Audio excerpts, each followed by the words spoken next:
This is the iPhone XS, Apple's claim to an uncompromised smartphone in performance. This is the Apple Watch Series 4, what Cupertino defines as an essential redesign and re-engineering of its predecessor. Whether both claims are true or not is still a bit too early to predict, but there's really only one way to make a good first impression. I'm Jaime Rivera with Pocketnow, and I've just spent a weekend with both the iPhone XS and the Apple Watch Series 4, brought to you by the geniuses over at Wix.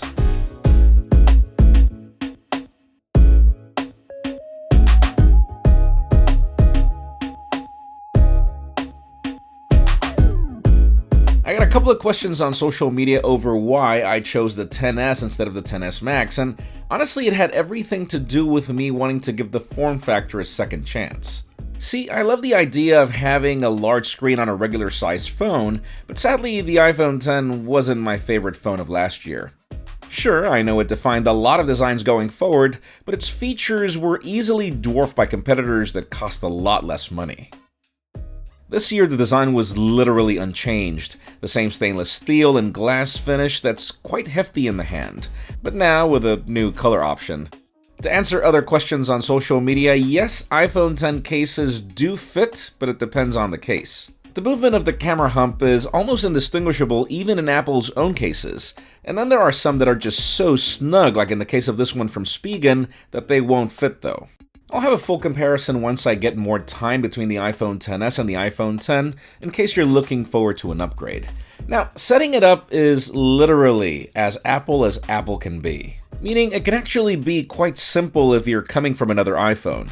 Set your language and region, then simply set both phones together, the new one will detect the old one, and then you take a photo of Apple's fancy version of a QR code and boom, the restore process from your old iPhone begins. You then set up Face ID in the process that's nearly identical to last year's during that time as well. The phone will just ask for your iCloud credentials and then the ones from your App Store account in case they're separate, and then the restore from iCloud begins.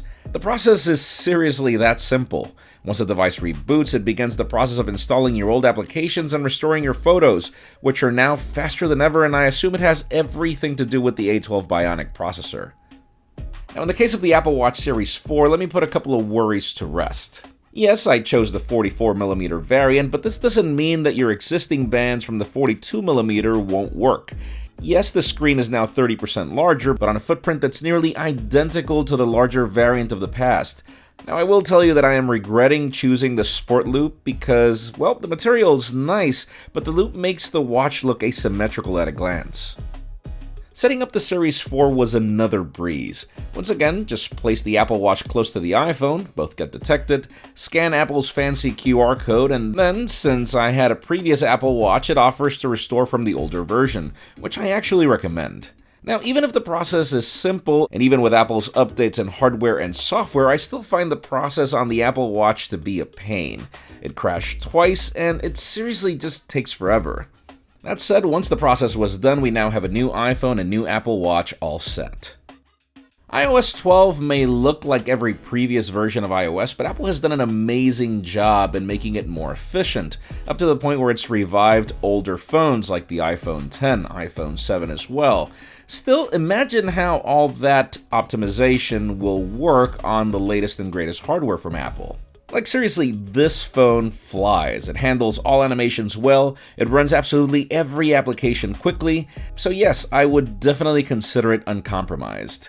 I like new changes in iOS 12, like being able to close applications by just swiping from the multitasking menu, avoiding the stupid need to touch and hold and then swipe to close. I also like how notifications are stacked. This should seriously be an industry standard to avoid clutter. My favorites are really the new Do Not Disturb and Screen Time.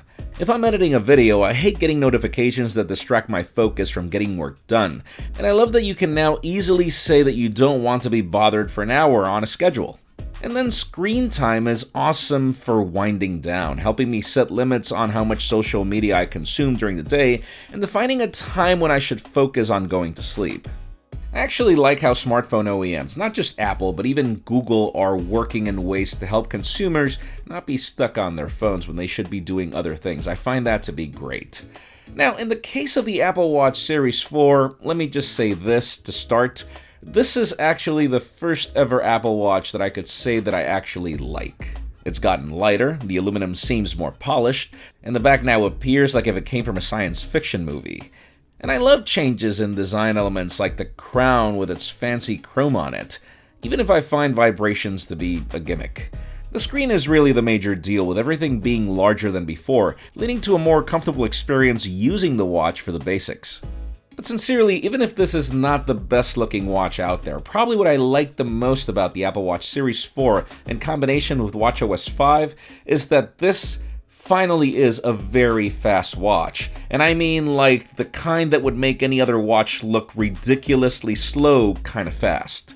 It almost feels like if all applications were loaded in RAM permanently, because there is no wait for Apple applications, and in the case of third-party apps, the wait is minimal and sometimes none at all.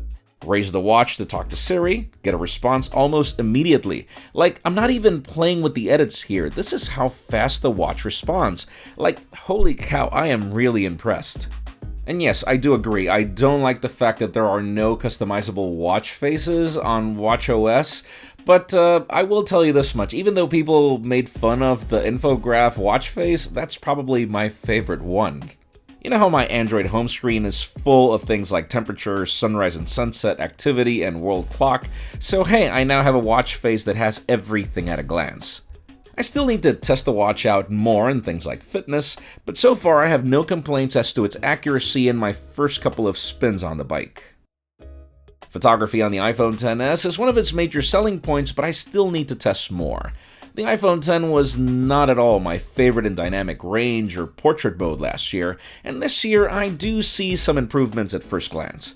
I notice zero lag when taking photos regardless of it's day or night. My first impressions so far are positive. Portrait mode seems improved, and I love that now photos can be edited after the fact. But I do notice that there are some cases where it struggles in separating hair from the background in 1 out of my 5 tests, so not bad actually. And as we reach the conclusion, let me just interrupt this video for 30 seconds to tell you about our sponsor, Wix. If you're interested in creating a professional website, blog, or online store without any coding knowledge, Wix offers an insane portfolio of tools for you to design something that's right for you, and it's all drag and drop, which is so practical. Or you can choose from any of the hundreds of templates they offer. Learn more about Wix in the links in the description below. To conclude, I think that actually the phrase "not bad" is probably the best way to end my first impressions of the iPhone XS and the Apple Watch Series 4. In the case of the XS, really, not bad. Definitely a refinement from last year's model, but still more testing to go in order to define if all the internal upgrades make it worth considering. When it comes to the Apple Watch, just wow. I don't find it as ugly as it was before, even if the improvements are subtle. But watchOS has really made me not care. Like, seriously, all I ever wanted was this watch to deliver on its promise, and it has. This is how the Apple Watch should have always been, which took 4 generations to achieve. But overall, so far, so good. Let us know in the comments what comparisons you would like to see going forward before a review, and while you're at it, make sure you follow us on social media and subscribe to both our channels, English and Spanish, for more videos like this one. You can follow me on Twitter, Jaime_Rivera, or on Instagram at Jaime Rivera. Please give this video a thumbs up if you like what you saw. I'm Jaime Rivera. Thanks so much for watching. We'll see you on the next one.